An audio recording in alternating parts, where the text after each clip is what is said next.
2부 6. 아들. 소녀는 겁을 먹은 듯 서먹서먹해하고 울먹이면서 어머니의 장례식에 참석하였다. 시타르타는 그 소년을 아들로서 기쁘게 맞아들였으며 바수데바의 오두막에서 자기와 함께 살고 싶다면 언제라도 환영한다고 말하였다. 그렇지만 소년은 슬픔에 잠긴 어두운 표정을 지은 채 서먹서먹해하면서 시타르타의 말을 잠자코 듣고만 있었다. 소년은 창백한 낯빛을 하고 며칠 동안이나 어머니 무덤가에 앉아 있었으며 먹을 것을 입에 대지도 않으려고 하였다. 그는 두 눈을 꼭 감고 마음의 문을 닫은 채 운명에 저항하였으며 운명을 거역하였다. 시타르타는 그 아이를 조심스레 보살폈으며 그가 하는 대로 내버려 두었다. 그는 그 아이의 슬픔을 존중해 주었던 것이다. 시타르타는 아들이 자기를 알지 못하는 것을, 아들이 자기를 아버지로서 사랑할 수 없는 것을 이해하였다. 그는 11살 먹은 자기 아들이 버릇없는 아이라는 것도, 어머니한테 귀여움만 받으며 자란 응석바지라는 것도, 그리고 부자들의 온갖 습관에 젖어 자랐으며 좋은 음식과 푹신한 침대에 길들여져 있으며 하인들을 부리는 습관에 젖어 있다는 것도 서서히 알게 되었으며 이해하게 되었다. 시타르타는 버릇이 잘못된 데다 어머니를 잃은 슬픔까지 당한 그 응석바지가 이 낯설고 가난해지던 상황에 갑자기 그리고 선선히 만족할 수는 없다는 점을 이해하였다. 그는 그 아이에게 강요하지 않았으며 그 아이를 위해 많은 일을 해주었으며 언제나 가장 좋은 음식을 골라 먹였다. 느긋한 마음으로 그는 다정하게 참고 기다리면 결국 그 아이의 마음을 얻을 수 있을 것으로 기대하였다. 그 소년이 자기한테 왔을 때 시타르타는 스스로 부자이며 행복한 사람이라고 칭했었다. 하지만 그 사이에 제법 시간이 흘렀음에도 그 소년은 여전히 낯설고 어두운 표정을 하고 건방지고 불순한 마음을 드러내 보였으며 아무 일도 하려 들지 않았으며 두 노인을 어려워하며 공경하는 태도를 보여주지도 않았고 바수데바의 과일나무에서 열매를 훔쳐먹기도 하였다. 시타르타는 자기 아들이 옴으로써 자기에게 행복과 평화가 찾아온 것이 아니라 고통과 근심, 걱정이 찾아왔다는 사실을 이해하기 시작하였다. 그러나 그는 소년을 사랑하였으며 그 소년이 없이 평화와 행복을 누리느니 차라리 그 소년 때문에 사랑의 고통을 겪고 사랑에서 비롯된 근심 걱정을 하는 편이 더 낫다고 생각하였다. 어린 시타르타가 오두막에 온 날 이래로 두 노인은 일을 서로 분담하여 해오고 있었다. 바수데바는 다시 혼자서 배사공의 일을 떠맡았으며 시타르타는 아들과 함께 있기 위하여 오두막과 들에서 하는 일을 떠맡았다. 오랜 시간 동안 여러 달 동안 시타르타는 아들이 자기를 이해하게 되기를, 아들이 자기 사랑을 받아들여 주기를, 아들이 행여나 자기 사랑에 응답해 주기를 기다렸다. 바수데바는 여러 달을 그냥 지켜보기만 하면서 아무 말 없이 기다렸다. 그러던 어느 날 어린 시타르타가 아버지한테 반항하면서 온갖 고집과 변덕을 부려 또다시 아버지의 마음을 몹시 아프게 하더니 급기야는 밥그릇 2개를 아버지한테 던져서 깨버린 일이 일어났다. 바수데바는 그날 저녁 친구 시타르타를 한쪽으로 데리고 가서는 이야기를 나누었다. 섭섭하게 생각하지 말아요. 그는 말하였다. 두터운 위에서 당신에게 말하는 거예요. 나는 당신이 괴로워하고 걱정하고 있다는 것을 잘 알아요. 친하는 벗이요. 당신 아들은 당신에게 걱정을 끼치고 있어요. 나한테도 마찬가지고요. 그 어린 새는 다른 생활에, 다른 보금자리에 익숙해 있어요. 그 아이는 당신처럼 구토증이 나고 넌더리가 난 나머지 부와 도시로부터 탈출해 온 것이 아니라 자기 의지와 어긋나게 그 모든 것을 뒤로 하고 떠나올 수밖에 없었어요. 나는 강물에게 물어보았지요. 친구여, 여러 차례 나는 강물한테 물어보았지요. 그러나 강물은 그저 웃고 있어요. 강물은 나를 실컷 비웃고 있으며 강물은 나와 당신을 실컷 비웃고 있어요. 우리들의 어리석음을 보고 배꼽을 잡고 웃고 있다는 말이에요. 물은 물끼리 어울리고 싶어하고 청춘은 청춘끼리 어울리고 싶어하는 법이죠. 당신 아들은 지금 무럭무럭 자라날 수 있는 그런 곳에 있지 않아요. 당신도 강물에게 물어보고 강물이 하는 말을 귀담아 들어봐요. 괴롭고 걱정스러운 표정으로 시타르타는 그의 다정한 얼굴을 들여다보았다. 그의 얼굴에 잡혀있는 수많은 주름살에는 영속적인 명랑함이 깃들어 있었다. 내가 도대체 그 아이와 헤어질 수가 있을까요? 그는 부끄러운 기색으로 나지막하게 물어보았다. 나에게 좀 더 시간을 주십시오. 친애하는 친구여. 나는 그 아이를 얻으려고 싸우고 있습니다. 그 아이의 마음을 얻으려고 애쓰고 있으며 사랑과 다정한 인내심으로 그 아이의 마음을 사로잡으려 하고 있다는 말입니다. 언젠가 그 아이한테도 강히 말을 건넬 날이 올 거예요. 그 아이도 부름을 받고 있어요. 바주데바의 미소가 한층 더 따사롭게 피어올랐다. 오, 물론 그렇죠. 그 아이도 부름을 받고 있죠. 그 아이도 영원한 생명으로부터 태어났죠. 그렇지만 우리가, 당신과 내가 무엇을 위하여 그 아이가 부름을 받고 있는 것인지, 어떤 길을 가도록 부름을 받고 있는 것인지, 어떤 행위를 하도록 부름을 받고 있는 것인지, 어떤 고통을 겪도록 부름을 받고 있는 것인지 도대체 알고 있기나 한가요? 앞으로 그 아이의 고통은 적지 않을 거예요. 그 아이의 마음은 사실인적 자부심이 대단하고 억색이 짝이 없어요. 그런 마음을 가진 자들은 수많은 고통을 겪을 수밖에 없으며 수많은 방황을 할 수밖에 없으며 수많은 부당한 과실을 저지를 수밖에 없으며 수많은 죄악의 짐을 짊어질 수밖에 없는 법이에요. 친애하는 친구요, 한번 말해봐요. 당신은 당신 아들을 교육시키고 있는 것은 아닙니까? 그 아이에게 강요하고 있는 것은 아닙니까? 그 아이를 때리는 것은 아닙니까? 그 아이에게 벌을 주는 것은 아닙니까? 아닙니다, 바주데바. 나는 그런 일들은 하지 않습니다. 나도 그것을 잘 알고 있어요. 당신은 그 아이에게 강요하지도 않고 그 아이를 때리지도 않고 그 아이에게 명령하지도 않아요. 당신은 부드러운 것이 단단한 것보다 더 강하다는 것을, 물이 바위보다 더 강하다는 것을, 사랑이 폭력보다 더 강하다는 것을 알고 있으니까요. 칭찬하고 싶을 만큼 당신은 아주 잘하고 있어요. 그렇지만 당신이 그에게 강요하지 않고 벌 주지 않는다고 생각하고 있는 것은 당신의 착각이 아닐까요? 당신은 그 아이를 사랑이라는 끈으로 묶어 구속하고 있는 것은 아닐까요? 당신은 날마다 그 아이를 부끄럽게 만들고 당신은 당신의 호의와 참을성으로 그 아이를 점점 더 힘들게 하고 있는 것은 아닐까요? 당신은 그 아이에게 오만불순하고 버릇이 잘못된 그 아이에게 바나나나 먹고 살아가는 두 늙은이 오두막에서 살라고 강요하고 있는 것은 아닐까요? 우리 늙은이들이야 쌀밥만 먹어도 별미라고 생각하지만 우리의 생각이 그 아이의 생각일 수는 없는 것이 아닐까요? 그 아이의 마음은 늙고 고요한 우리 늙은이들의 마음과는 아무래도 다르지 않을까요? 이런데도 그 아이가 강요받고 있는 것은 아니라고, 벌을 받고 있는 것이 아니라고 할 수 있을까요? 시타르타는 당황한 나머지 어찌할 바를 모르고 시선을 아래로 떨구었다. 그는 나지막하게 물었다. 그렇다면 당신은 내가 어떻게 해야 한다고 생각하십니까? 바주데바가 말했다.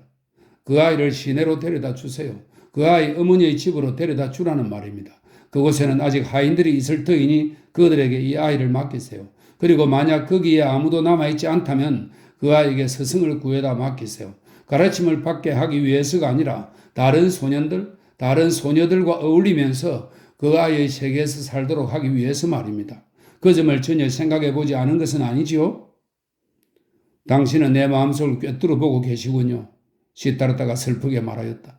나는 자주 그 점을 생각해 보았습니다. 하지만 생각해 보세요. 그렇잖아도 부드러운 마음씨를 갖고 있지 않은 그 아이를 내가 어떻게 그런 세계로 내보낼 수 있단 말입니까?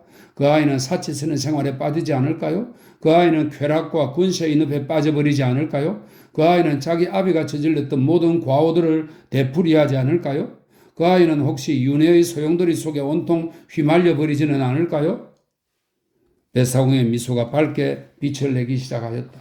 그는 시타르타의 팔을 다정하게 어루만지면서 이렇게 말하였다. 친구여, 그 점에 대해서도 강물한테 물어보세요. 강물이 그 말을 듣고 어이없다는 듯이 비웃는 소리 들어보세요. 당신이 어리석은 짓을 저질렀다는 것은 당신 아들이 어리석은 짓을 저지르는 운명으로부터 벗어나게 하기 위해서였다. 당신은 설마 정말로 그렇게 믿고 있는 것은 아니겠죠?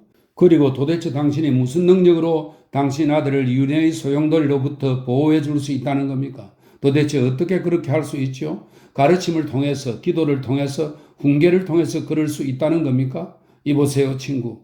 도대체 당신은 벌써 그 이야기를, 바라모니 아들 시타르타의 그 교훈적인 이야기를 몽땅 잊어버렸단 말인가요? 당신이 나에게 그 옛날 바로 이 자리에서 들려주었던 그 이야기 말이에요. 누가 사문인 시타르타를 윤회로부터, 죄업으로부터, 탐욕으로부터, 어리석음으로부터 지켜주었던가요? 아버지의 경건함, 스승들의 훈계, 자신의 자식, 자신의 구도행위가 그를 지켜줄 수 있었던가요? 어느 아버지, 어느 스승이 지켜서서 그를 말릴 수가 있었겠어요? 스스로 삶을 영위하는 일, 그러한 삶으로 스스로를 더럽히는 일, 스스로 자신에게 죄업을 짊어지게 하는 일, 스스로 쓰디쓴 술을 마시는 일, 스스로 자신의 길을 찾아내고자 하는 일, 그런 일을 못하게 누가 막을 수 있었겠습니까?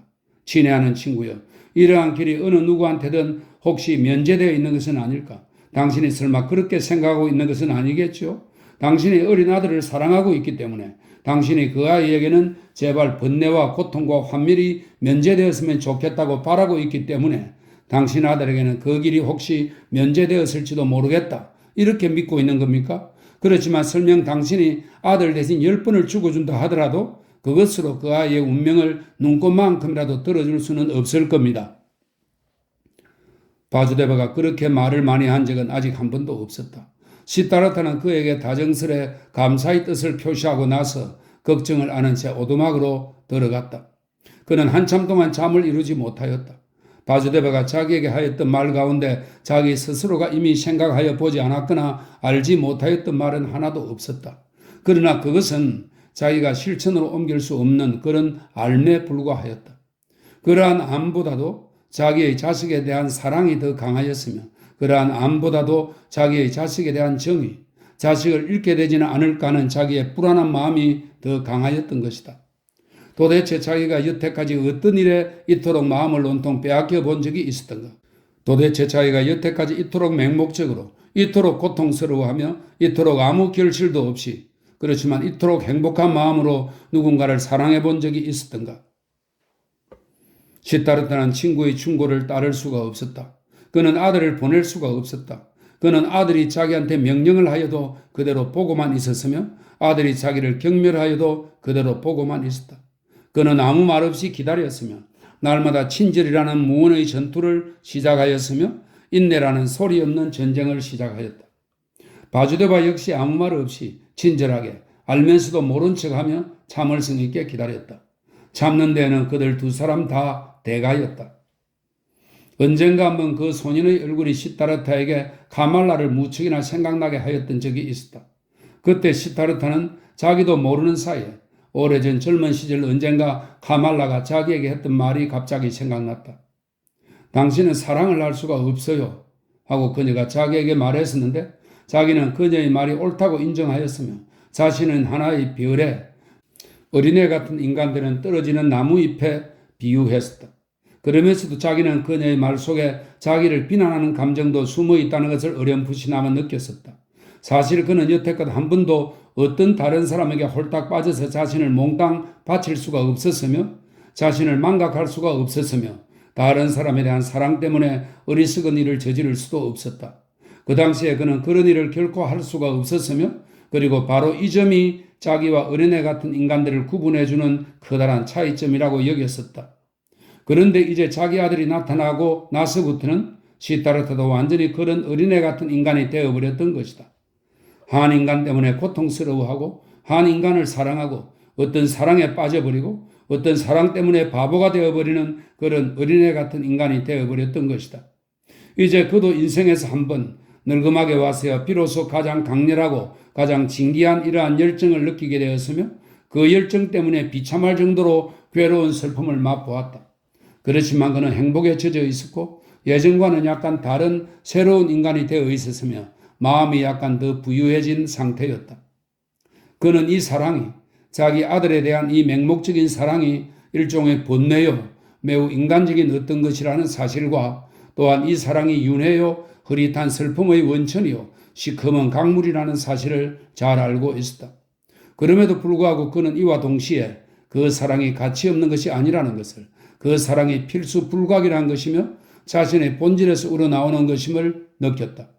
이러한 쾌락도 만족시키고 싶었으며 이러한 고통도 맛보고 싶었으며 이런 어리석은 짓도 저질러 보고 싶었다.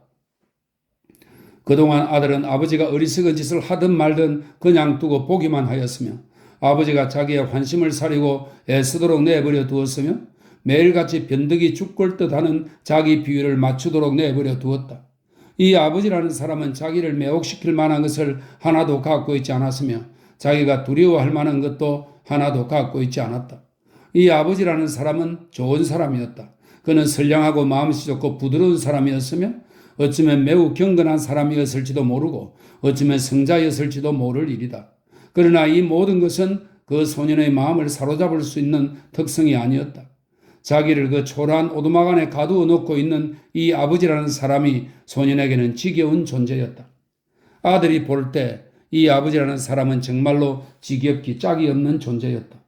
그리고 자기가 아무리 무리한 행동을 하여도 이 아버지라는 사람은 미소로 대하고, 자기가 아무리 막된 욕을 퍼부어도 다정하게 대하고, 자기가 아무리 악의를 보여도 선의로 대꾸하였는데, 바로 이런 점이야말로 소년의 눈으로 볼 때는 넓고 음흉한 위선자의 가장 가정스러운 교묘한 술수였던 것이다.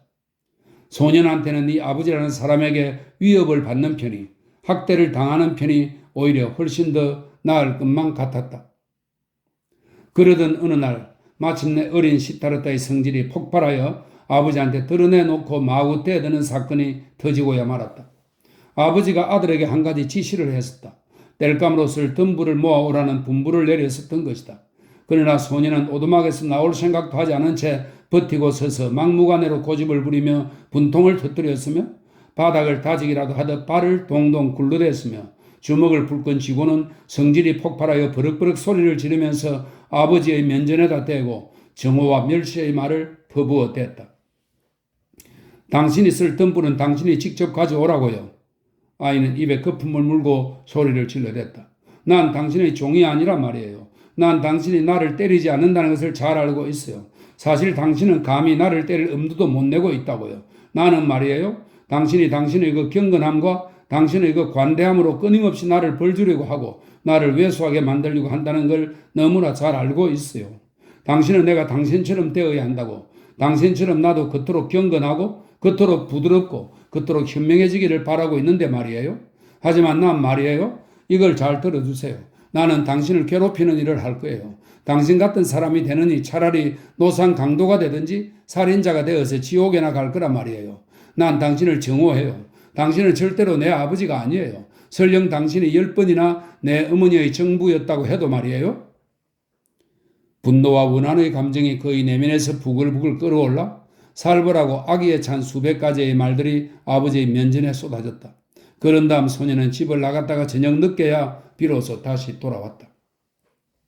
그러나 그 다음날 아침 아이는 사라져버렸다. 두 뱃사공이 뱃삭스로 받은 동전과 은화를 보관해 두던 2가지 색깔의 나무 껍질로 짠 작은 바구니도 없어져 버렸다.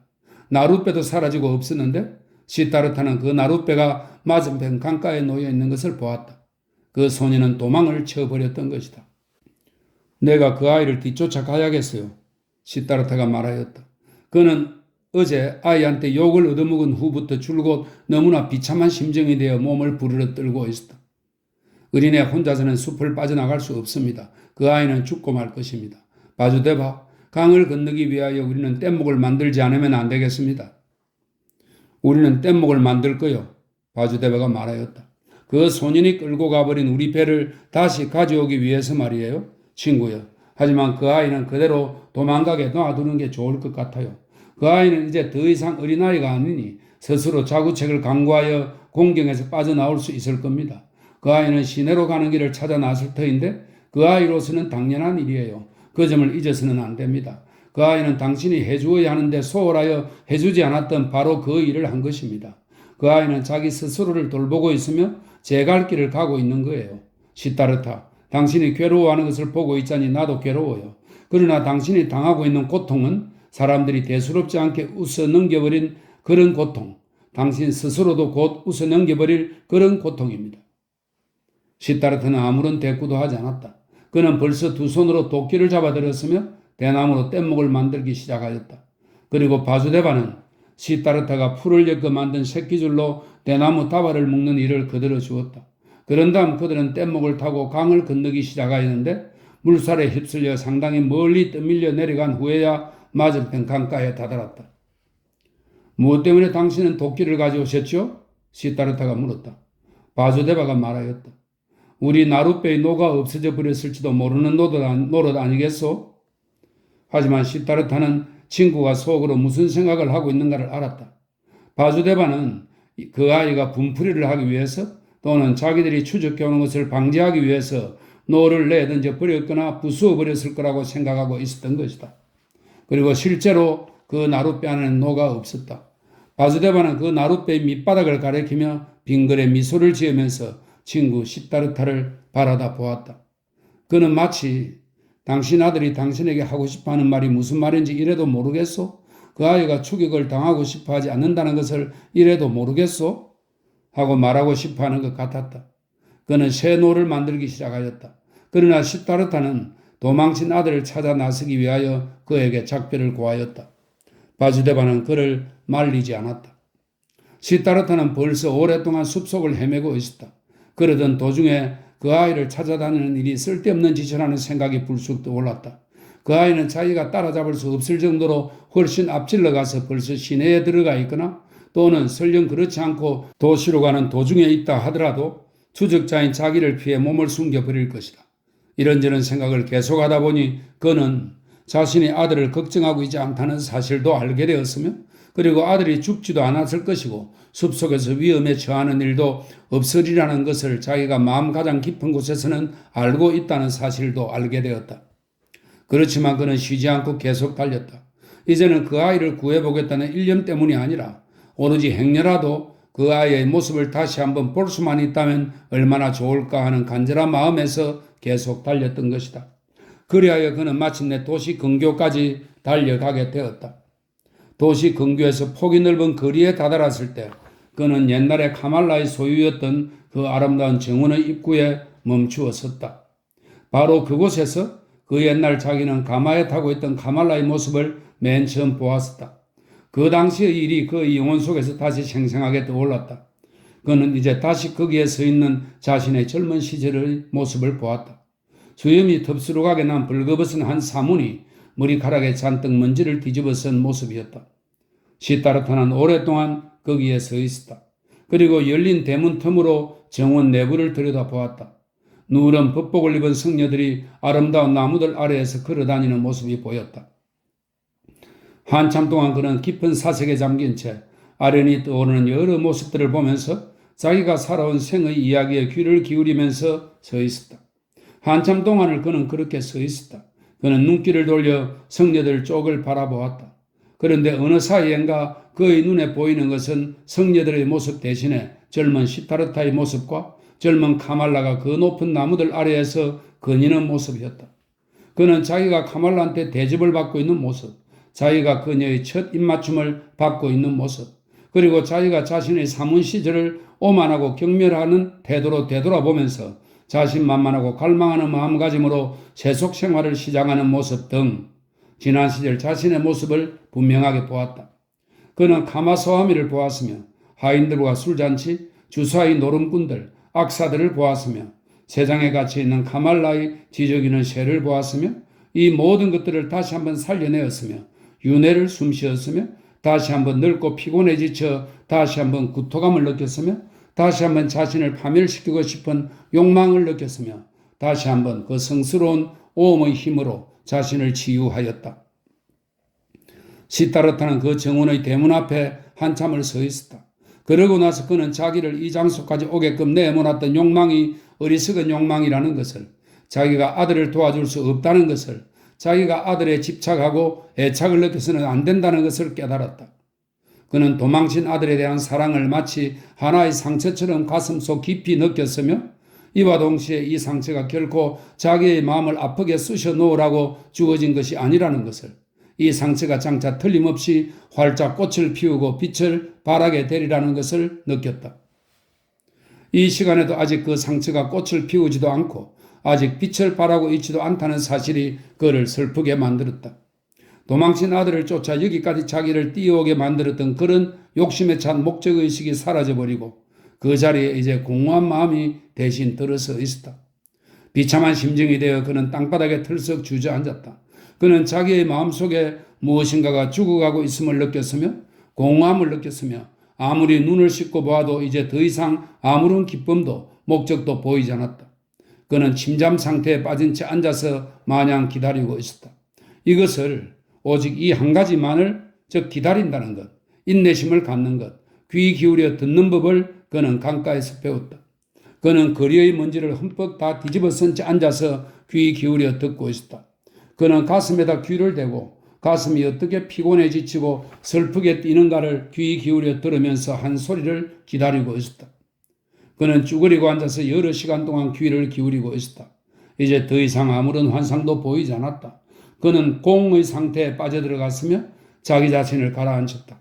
아무런 길도 보이지 않았다. 그리고 그 상처가 쑥쑥 쑤셔오는 것을 느낄 때마다 그는 아무 소리도 내지 않고 오음을 발하였으며 오음으로 자신을 가득 채웠다.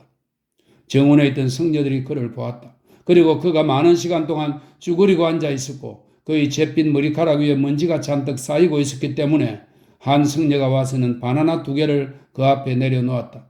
그러나 그는 그 성녀를 보지 못하였다. 이렇게 응고된 듯한 무감각 상태에 빠져있던 그를 깨운 것은 어떤 손길, 그의 어깨에 닿은 어떤 손길이었다. 그는 자기 어깨에 닿은 이 손길, 상냥하고 수줍은 이 손길을 알아채자마자 금방 제정신을 차렸다. 그는 몸을 이렇게 세우더니 자기를 뒤쫓아온 바주데바에게 반갑게 인사를 하였다. 그리고 그는 바주데바의 다정한 얼굴, 마치 온통 미소로만 가득 찬 것 같던 그 잔주름들, 그 해맑은 두 눈을 보자 미소를 지어 보였다. 그제야 그는 자기 앞에 바나나가 놓여있는 것을 보았으며 그것을 집어들더니 한 개는 뱃사공에게 주고 나머지 한 개는 자기가 먹었다. 그러고 나서 그는 아무 말 없이 바주데바와 함께 숲으로 나루토 집으로 되돌아왔다. 아무도 그날 일어났던 사건을 이야기하지 않았으며 아무도 그 아이의 이름을 입 밖에 내지 않았으며 아무도 그 아이의 도망 이야기를 꺼내지 않았으며 아무도 그 상처에 대해서 이야기하지 않았다. 오두막에 들어와서 시타르타는 자기 자리에 들어누웠다. 그리고 얼마 후 그에게 야자유를 한 사발 줄이고 다가간 바주데바는 그가 이미 잠들어 있다는 것을 알았다.